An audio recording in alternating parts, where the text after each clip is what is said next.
In my business, just like in the Marine Corps, you learn to trust your gut. Intuition isn't magic. It's subconscious analysis of facts your brain already noticed, but your conscious mind hasn't processed yet.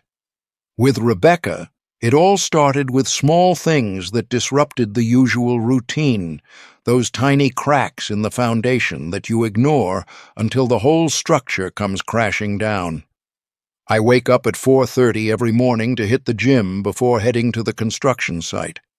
Lately, I kept finding her side of the bed empty more often, or I'd feel her quietly slipping under the covers around 3 in the morning. She explained it away with corporate dinners and deadlines, the kind of excuses that sound reasonable when you want to believe them. But she didn't smell like exhaustion and office coffee when she crawled into bed.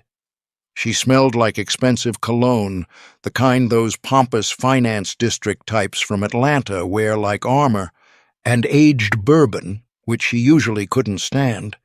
Her phone, previously tossed carelessly on the couch, now always sat face down on the granite kitchen counter like she was guarding nuclear launch codes. I didn't make scenes or throw accusations around like confetti. I just started observing, cataloging, building a case. In construction, you don't start tearing down a wall until you check if it's load-bearing. I wasn't about to demolish my life based on cologne and late nights without solid evidence. People get careless when they feel invincible. Rebecca thought of me as a simple contractor, a guy in dirty boots who only knew how to pour concrete and swing hammers. She forgot that modern business is about logistics and information, that running a successful construction company requires strategy and attention to detail. One evening I was working in my office, reviewing estimates on my iPad, when cloud synchronization became my best friend and her worst enemy. Her old tablet, the one she'd left at home and forgotten about, was connected to the same Apple ID as her phone. Messages started popping up right over my blueprints like unwanted advertisements. The name on the screen was Tyler Brooks. I knew this guy, a slick type from Atlanta, her so-called past. But the text wasn't nostalgic, reminiscing about old times. There were schedules, dates, numbers. This wasn't just an affair, some emotional mistake or moment of weakness. This looked like a business plan, and I was apparently the asset being liquidated. 3 more months until the wedding, and we'll close the deal on his assets, he wrote. I set down my iPad carefully, my hands steady as bedrock. I felt that same cold calm I used to get before a combat mission. Target identified, threat assessment underway. I spent that night analyzing their entire text conversation like it was a competitor's bid proposal. This wasn't a love story, it was merger and acquisition paperwork. Rebecca and Tyler weren't discussing wedding flowers or honeymoon destinations. They were dissecting the marriage contract, searching for loopholes in Tennessee state law so that after the divorce they'd already planned for 2 years down the line, they could take a chunk of my company. They called me Tyler's golden parachute, and from what I gathered, he had serious debts from risky investments that went south. For me, this stopped being about a broken heart somewhere around message number 50. This was an attempted hostile takeover of my life, my work, and the legacy my grandfather built from nothing. I looked at Rebecca's photo on my desk, the one where she's laughing at something I said during our first vacation together. The woman I'd been planning to call my wife was just a mole, embedded for sabotage and extraction. I had to shut down the emotional response and let cold logic take over. Minimize losses, neutralize the threat, protect the assets. I needed confirmation of her audacity, though, that final piece of evidence. The next evening, when she was getting ready for another girls' night out, I calmly asked her about Tyler. I watched her eyes narrow for just a second before she pulled on that mask of condescending amusement she wore so well. She laughed, and the sound was as fake as her promises to love me in sickness and health. She adjusted her hair in the hallway mirror and delivered the line that carved itself into my memory like initials in wet concrete. "It's cute how you get jealous when I see my ex. I guess you're just not husband material if you're this insecure about yourself." She was trying to hit my ego, expected me to blow up, start yelling, fall into the trap of defending myself. Classic manipulation straight out of the handbook. But I stayed silent, just looked at her the way I look at a contractor trying to sell me cheap cement at premium prices. She left, slamming the door behind her, confident in her victory. She had no idea she'd just signed her own eviction notice. The next morning, I didn't drive to the construction site. I drove to my lawyer's office instead. In Nashville, everything runs on reputation and old connections, and I'd spent years building both. We reviewed every document related to the house, company accounts, and the prenup draft. I locked down access to joint credit cards, changed passwords on the security systems, and assembled a complete evidence package with screenshots, geolocation data, and financial statements. I wasn't planning to just break up with her like some heartbroken teenager posting sad song lyrics. I was planning a surgical operation, precise and clean. No emotional conversations, no attempts to work things out or understand her perspective. The plan was simple and direct. Complete evacuation of the hostile element from my territory, permanent removal with no chance of return.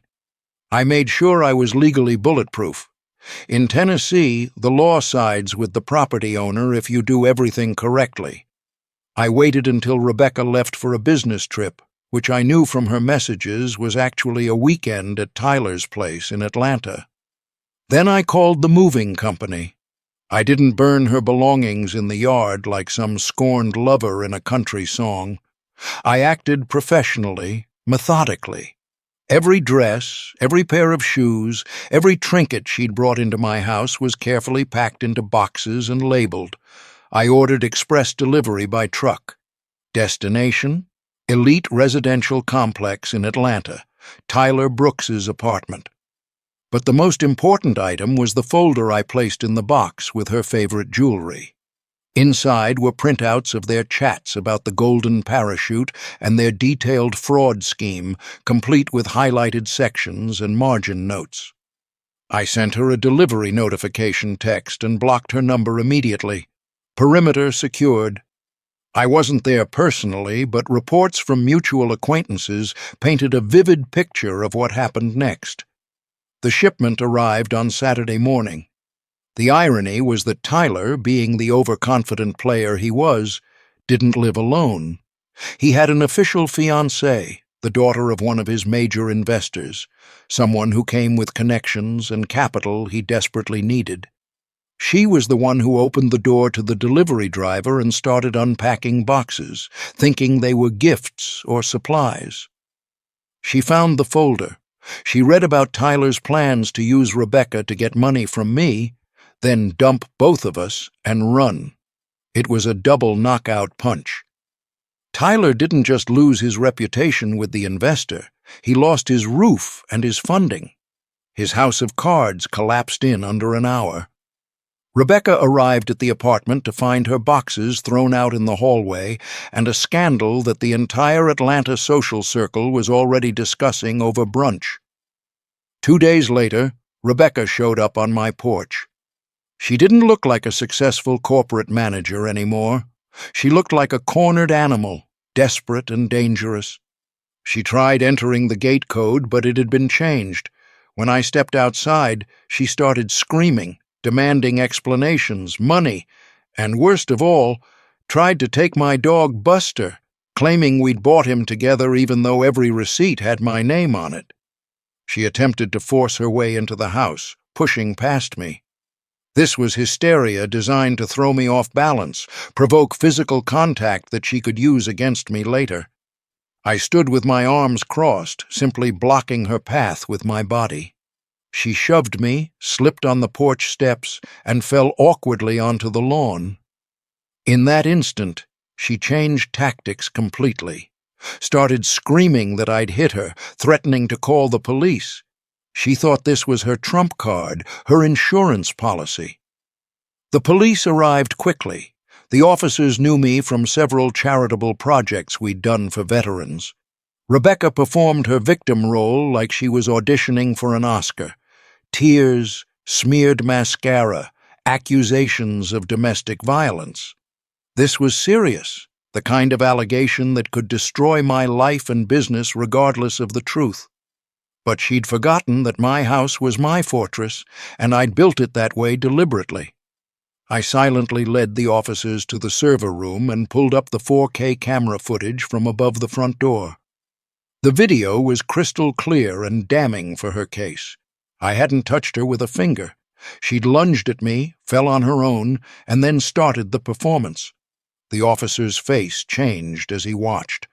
Lying to law enforcement and attempting to fabricate assault charges aren't minor offenses. She received a warning and a restraining order.